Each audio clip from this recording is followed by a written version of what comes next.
Today, we have a great question from Tina, one of our members in the Women's Migraine Freedom Group.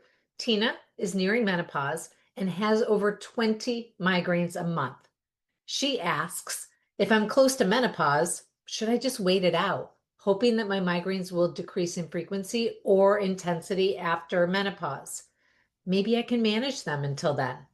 Now, Tina, this is not an uncommon question for women to consider finding ways to temporarily manage their pain if menopause seems just around the corner.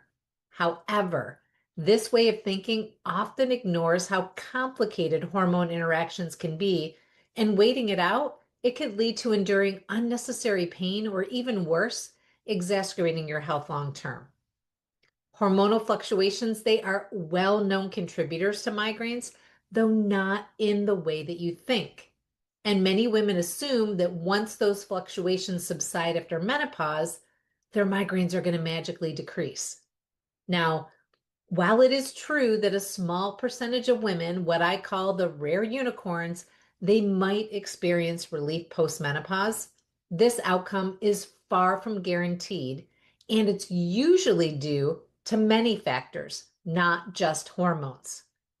In fact, for many women, their migraines can persist or even worsen after menopause. I see this all the time with our new members in the Freedom from Migraine method. The thought of just managing until menopause, I'm sure for many of you it sounds tempting, but it overlooks some critical factors. Firstly, migraines themselves are like flashing neon signs that something deeper might be out of balance in your body. They're not just random occurrences. The longer that you wait to address them, the longer inflammation and imbalance are allowed to grow unchecked, setting the stage for major health issues later.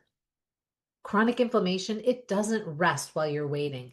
It quietly sets the groundwork for conditions like autoimmune disease, heart disease, gut dysfunction, anxiety, depression, and even cancer over time.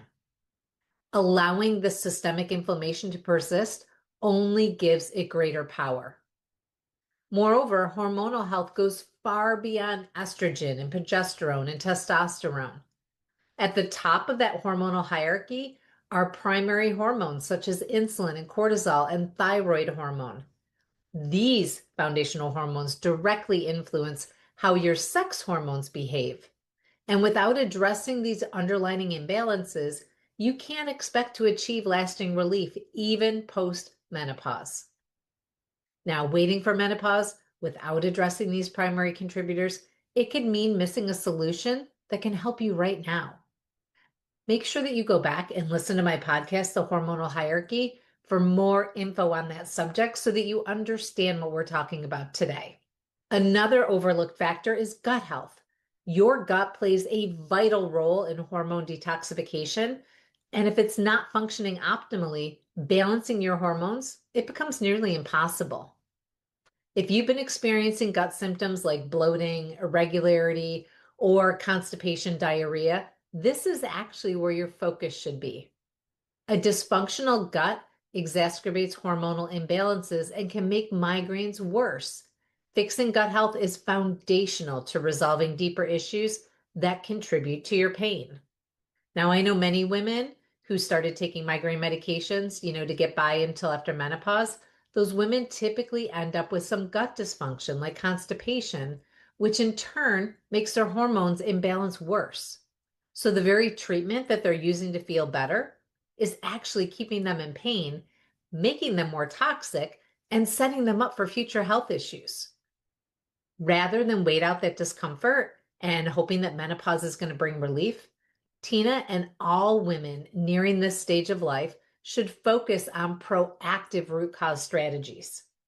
Addressing inflammation, focusing on primary hormones like insulin, cortisol, and thyroid, and balancing those, and improving gut health can significantly reduce migraine frequency and intensity while building a healthier long-term foundation.